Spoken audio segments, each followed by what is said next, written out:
अस्सलाम वालेकुम स्टूडेंट्स, कैसे हैं आप सब। अगर आपने अभी तक मेरे चैनल को सब्सक्राइब नहीं किया तो मेरे चैनल को सब्सक्राइब करें और बेल के नोटिफिकेशन को प्रेस कर दें ताकि जो मेरी आने वाली लेटेस्ट वीडियोस हैं वो आप तक पहुंच जाए। आज की जो मेरी वीडियो है इसमें मैं सॉल्व प्रॉब्लम नंबर 15 को एक्सप्लेन करूंगी।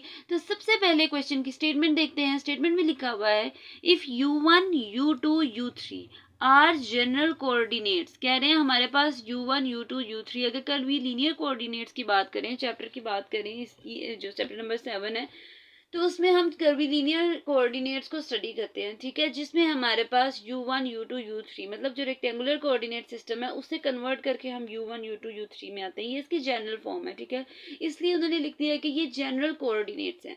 आगे देखें, आगे वो कह रहे हैं show that partial r over partial u1 partial r over partial u2 partial r over partial u3। कह रहे हैं ये तीनों मेरे पास आर प्रोडक्ट के अगर वेक्टर्स हैं, इसके अलावा आगे क्या लिखा हुआ है and partial and del u1 del u2 del u3। कह रहे हैं कि हमारे पास जो गिवन दोनों वेक्टर्स हैं इन दोनों को एक देखा जाए तो ये एक दूसरे के क्या है, रेसिप्रोकल सिस्टम्स ऑफ वेक्टर्स। मतलब हम लोगों ने ये चीज़ को प्रूव करना है कि ये एक दूसरे के रेसिप्रोकल सिस्टम ऑफ वेक्टर्स को हम लोगों ने प्रूव करना है। अब उस चीज़ को प्रूव करने के लिए क्या करूँगी, सबसे पहले लिखना है वी मस्ट शो दैट। हम लोगों ने किस चीज़ को शो करना है, मतलब प्रूव करना है, वो देख लें। उसमें वो कह रहे हैं कि अगर मैं पार्शियल आर और पार्शियल यू पी को, पी कह रहे हैं जनरल फॉर्म को, वो कह रहे हैं अगर इसका डॉट प्रोडक्ट लूँ डेल यू क्यू के साथ, क्यू और पी जनरल फॉर्म को रिप्रेजेंट करता है। हमारे पास मैथ्स में अगर कोई भी फॉर्मूला इंट्रोड्यूस कराया जाता है तो सबसे पहले उसकी जनरल फॉर्म लिखी जाती है, देन यू 1 2 3 मतलब काउंटिंग के नंबर्स ऐड करके तो उसको आप फर्दर क्वेश्चन को सिंप्लीफाई करते हैं। लेकिन जब जनरल फॉर्मूला कोई भी चीज़, किसी भी चीज़ का अप्लाई किया जाता है तो जनरल फॉर्म अगर इंट्रोड्यूस कराई जाती है तो उसमें हमारे पास इस तरह से डिफर किया जाता है। तो वो कह रहे हैं कि मेरे पास वन, दोनों का जब मैं डॉट प्रोडक्ट लूंगी तो वन कब आएगा, जब पी और क्यू दोनों एक दूसरे के इक्वल होंगे। कहने का मतलब ये है कि अगर पार्शियल आर और पार्शियल यू वन है उसका डॉट प्रोडक्ट लिया जाए डेल यू वन के साथ तो आंसर वन आएगा। उसके अलावा पार्शियल आर और पार्शियल यू टू है, मतलब अगर पी और क्यू दोनों को टू लेट कर दिया जाए तो भी आंसर वन आएगा। उसके अलावा अगर पी और क्यू को दोनों को आंसर लेट कर लिया जाए थ्री तो भी मेरे पास आंसर वन आएगा। इसके अलावा कह रहे हैं कि पी और क्यू अगर डिफरेंट हो जाते हैं, ठीक है, मतलब पार्शियल आर और partial you one dot partial del u two, तो जब मैं दोनों डिफरेंट हो जाएंगे ना मेरे पास नंबर्स, तो इसका मतलब यह है कि तब उन दोनों के पास जो इनका प्रोडक्ट आएगा वो जीरो के इक्वल आ जाएगा, ठीक है। तो ये चीज़ वो कह रहे हैं कि हम रेसिप्रोकल सिस्टम ऑफ वेक्टर्स को प्रूव करने से पहले हम लोगों को इस चीज़ को प्रूव करना है। उसके अलावा आगे उन्होंने लिख दिया where P and Q can have any of the values. कह रहे हैं वे पी और क्यू में कोई सी भी वैल्यू पुट कर सकते हैं, 1 2 3 एंड सो ऑन, ठीक है। सो ऑन तो यहाँ पे नहीं लिखा, आपकी चॉइस है, आप 1 2 3 के अलावा भी लिख सकते हैं, ठीक है। इतनी बात समझ में आ गई है। अब इसको क्वेश्चन का सोल्यूशन स्टार्ट करने से पहले मैं ये चीज़ बता दूं कि जो रेसिप्रोकल सेट्स ऑफ वेक्टर्स है ये चैप्टर नंबर 2 में आपकी जो मेरे पास डेफिनेशन है वो लिखी हुई है पेज नंबर 17। अगर आप देखें शाम्स आउटलाइन का पेज नंबर 17 है। तो सबसे पहले मैं इस डेफिनेशन को एक्सप्लेन कर लूँ, रीड कर लेते हैं। वो देखें क्या लिखा हुआ है। The sets of vectors a, b, c and a bar, b bar, c bar are called reciprocal sets और system of vectors। कह रहे हैं हमारे पास कोई से सेट्स, ठीक है, जो वेक्टर्स हैं वो एक दूसरे के रेसिप्रोकल कब होंगे, जब मैं ए का वेक्टर डॉट लूँ, ए बार का मतलब है 1/a, ठीक है। मतलब इस तरह से रेसिप्रोकल का मतलब तो ये होता है, वो कहता है कि जब इन दोनों को हम डॉट प्रोडक्ट लें तो वो 1 के इक्वल आए। सिमिलरली बी का डॉट प्रोडक्ट लें अगर बी बार के साथ तो भी आंसर 1 आए, और अगर सी का डॉट प्रोडक्ट लिया जाए सी बार के साथ तो भी आंसर क्या आना चाहिए, 1 आना चाहिए।